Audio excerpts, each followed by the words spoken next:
Iran లో ఏమేం కొట్టారు అని అంటే గనక ఇరాన్ లో ఉన్నటువంటి ఫెసిలిటీస్ అన్ని ఆల్మోస్ట్ ధ్వంసమయ్యాయి.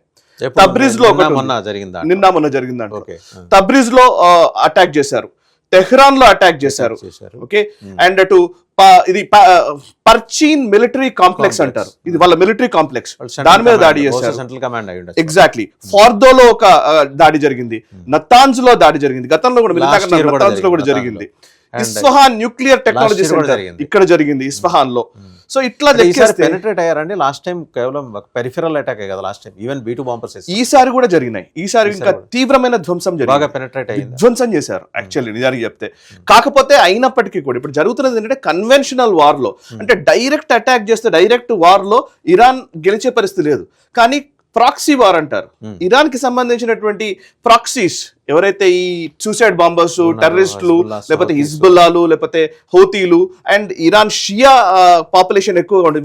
ఇవాళ ఇప్పుడు జస్ట్ బ్రేకింగ్ చూస్తున్నాను నేను, ఇరాక్ సున్నీ దేశం యాక్చువల్లీ. సద్దాం హుసేన్ టైం నుంచి కూడా సున్నీ కాబట్టి ఆయన సున్నీ దేశంగానే ఉంది. కానీ అక్కడ 50% అండ్ అబౌవ్ షియా పాపులేషన్ కూడా ఉన్నారు.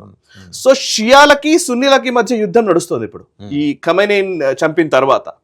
సో పాకిస్తాన్ లో అట్లాంటి షియాలు ఎక్కువ మంది ఎక్కడెక్కడైతే పాపులేషన్ ఉంటుందో వాళ్ళు చేస్తున్నారు. ఈవెన్ మనం మాట్లాడదాం ఇప్పుడు జమ్మూ కాశ్మీర్ లో కూడా అలజడి ఉంది, హైదరాబాద్ లో ఉంది. షియాలు ఎక్కడెక్కడ ఉంటారో వాళ్ళందరికీ ఖమైనీ వాళ్ళ గురువుగా భావిస్తారు.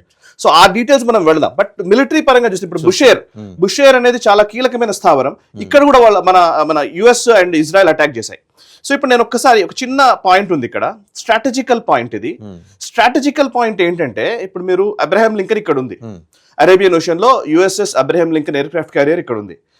ఇక్కడ అసలు చోక్ పాయింట్ ఏంటనేది చాలా ఇంపార్టెంట్. ఇది అసలు చోక్ పాయింట్, ఈ part Gulf of Oman choke point. ఇప్పుడు బందర్ అబ్బాస్ దగ్గర మేజర్ అన్నమాట. సో బందర్ అబ్బాస్ మీద కూడా అటాక్ చేశారు, US మిలిటరీ అటాక్స్ జరిగినాయి. బందర్ అబ్బాస్ కూడా ఇరాన్ కి సంబంధించింది, ఇక్కడ జరిగాయి. ఏంటి చోక్ పాయింట్ ఏంటి అని అంటే కనుక ఈ పర్షియన్ గల్ఫ్ నుంచి సుమారు 25% ఆయిల్ ప్రపంచవ్యాప్తంగా పోవాలి బయటకి, ట్రేడ్ క్రూడ్ బయటకి. So 25% of the oil supply అంతా ఇక్కడ నుంచే బయటకు వెళ్తుంది. సో ఇది చాలా కీలకమైన పాయింట్. ఇప్పుడు ఇరాన్ నుంచి కూడా స్టేట్మెంట్ ఏంటంటే దీన్ని మేము చోక్ చేస్తాము, ఈ ఒమన్ దగ్గర సంబంధించిన హర్మూజ్ జలసంధి అంటారు, హర్మూజ్ ని మేము క్లోజ్ చేస్తామనేది ఇప్పుడు ఇరాన్ అనౌన్స్ చేశారు.